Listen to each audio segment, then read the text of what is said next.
Brand new games have been revealed or leaked. Ubisoft talked about their future plans. Thanks for joining the weekly news roundup video. Let's start with the PlayStation 5 Pro. Because yes, it really seems that Sony is planning a new console at the halfway point of the current generation, which would be November 2024, with the majority of studios receiving development kits by late November 2023. This according to Tom Henderson, who I mention often here in the Sunday videos. He has a great track record. He also notes that the codename for the hardware is Trinity, and that will be targeting an improved and consistent FPS at 4K resolution, a new performance mode for 8K resolution, because of course everyone has those 8K TVs, and accelerated ray tracing. I just want this to be the 4K 60 machine without having to choose. I thought the regular PS5 or Xbox Series would already be able to do that, but the games of course got more complex, so we're still stuck at 30 if you want the best graphics. Seems like the Pro console will change that though, and November 2024 means that Assassin's Creed Red and maybe even Wolverine would be a launch title, which could be really cool. Let me know if you're interested in buying a PS5 Pro in the comments down below. I think I said it before, like I'm a sucker for new hardware, so I will totally get one. Now moving on to Ubisoft, that after a few poor years seems to be getting back on track. They had some pretty cool reveals at Ubisoft Forward, of course, in June with Prince of Persia and Star Wars Outlaws.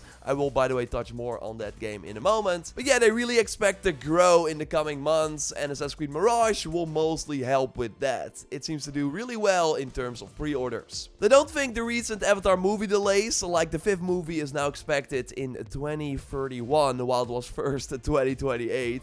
Either way, they don't expect that those delays will impact the sales of their game Frontiers of Pandora. And I agree, like the 2nd movie was a huge success, so if this is an 80 on Metacritic, the game will sell itself. Although looking at the gameplay so far, I'm not convinced yet, as I also discussed in a previous video, link to that in the video description. Yeah, they talked about Skull and Bones as well. It has an upcoming PC only beta on August 25th, and Ubisoft notes that that will be a good milestone to see where they are.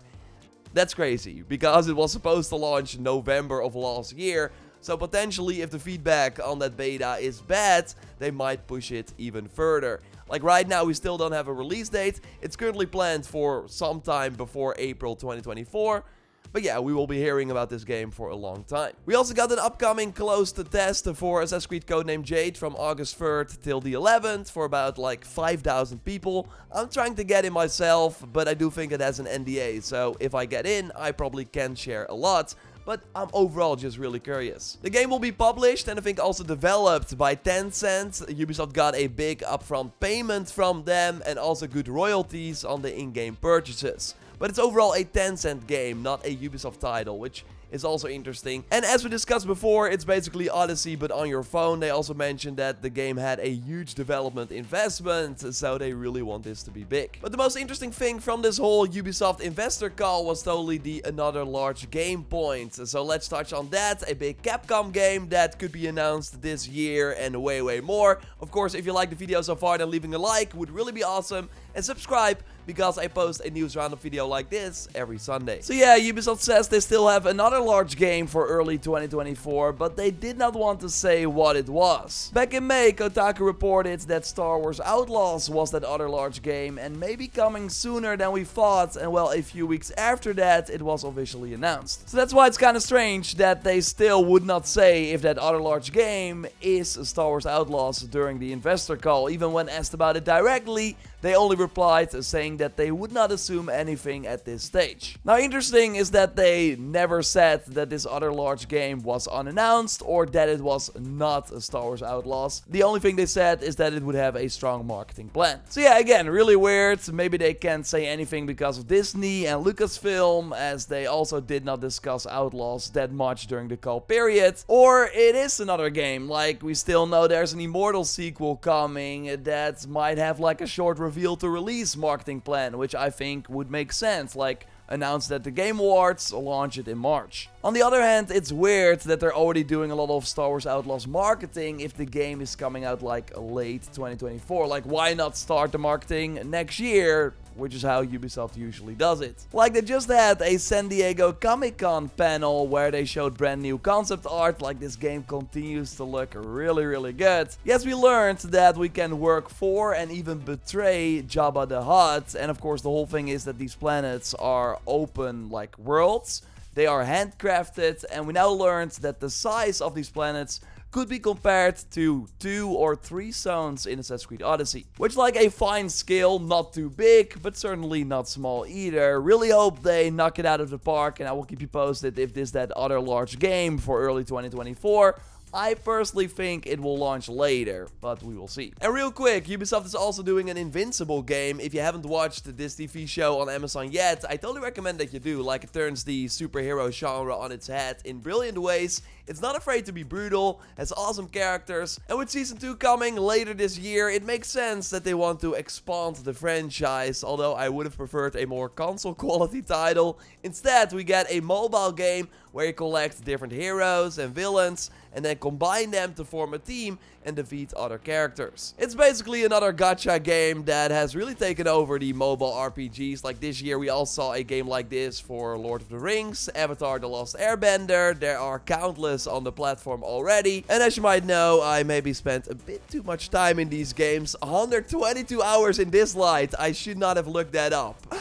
Anyway, in the very short gameplay from the Invincible game, I'm not seeing like anything that this title does different compared to the others, apart from featuring the awesome characters, of course. We'll probably launch around the second season. Let me know your overall hype for Invincible in the comments. I'm curious if more people watched it, and again, otherwise you should. Oh, and by the way, also confirmed Omni-Man from Invincible for Mortal Kombat 1 as a DLC character, just like Peacemaker and Homelander that were all previously leaked. And they look freaking stunning. Like, I totally want to play them when they launch. Resident Evil 4 sold 5 million copies in less than 4 months, meaning it's on pace to outsell Resident Evil Village in the same period, which is huge for a remake. So it makes sense that Capcom wants to keep that every other year release cadence for the series going, with new rumors suggesting that we will see Resident Evil 9 in 2025. This according to a pretty well-known Capcom leaker, Dusk Golem, in the Snitches Discord, where he also says that it will probably be announced next year. And if you have been paying attention, then you know that this is how it usually goes. We see the announcement trailer at a PlayStation event, and then the game will launch in early or spring of the year after that. But maybe more interesting is that Dusk Golem also in that Discord said that there's another big Capcom game, but that one is being announced at the end of this year and already then releasing in fall 2024. And this has to be a next big Monster Hunter game, right? World launched in January 2018, which feels like a lifetime ago, with of course the Iceborne DLC in September 2019. The support for Rise and the Switch game that then turned into a console and PC release has come to an end, so it feels like it's time for a proper PS5, Xbox Series, PC Monster Hunter game. And World is the best-selling Capcom game of all time. I don't think they will call this World 2, but whatever they do, this is going to be massive, and I would be really hyped for a dedicated next-gen Monster Hunter title. I'm curious what they will introduce. Another big game I can totally see them launch in 2024 is Borderlands 4. That would be 5 years after Borderlands 3, although I did see a lot of that team also work on Wonderlands, which of course launched in early 2022. Either way, it's possible that we get a different Borderlands release this year already, called Borderlands Compilation Pandora's Box. This name namely got leaked by the South Africa Ratings Board, and as we discussed before, like usually when things are rated, they launch a few months later. So this then has to be a PS5, Xbox Series release for Borderlands 1, Borderlands 2, and maybe the pre-sequel, you would think, right? As Borderlands 3 already has a current-gen version. So similar to the Handsome Collection we had on PS4 and Xbox One, I think it could be awesome, although I don't know if I will play those games again unless they add some cool new content. But yeah, this would fall in line with Take-Two wanting to launch 2 new iterations of previously released titles in their fiscal 2024, which before April 2024. With the other one, of course, being the heavily rumored Red Dead Redemption remaster. Now, worth noting is that Mental Mars pointed out in my DMs that we did also see a Borderlands 3 Switch rating in December last year that still has not been announced. So it could totally be that we don't see the Pandora's Box compilation, although I think it's happening. And this would probably be the final year they can launch it if Borderlands 4 is indeed in 2024. And maybe I already forgot about it. I did, but there's a Borderlands movie coming and they now announced a new release date. August 9th, 2024. So look forward to that, I guess. Maybe I already noticed it, but we're kind of in a holiday break, so the situation for the channel right now, we will be back in full force next week. So this coming week will still be some videos that we prepared in advance, and there will be a special Sunday video, so I hope you check that out. Of course, subscribe to not miss those. Every Sunday I do a news roundup video like this. A like on the video would really help me out. And another big thing that happened this week was the Spider-Man 2 story trailer. I did a breakdown that you can watch by clicking on the screen. Goodbye.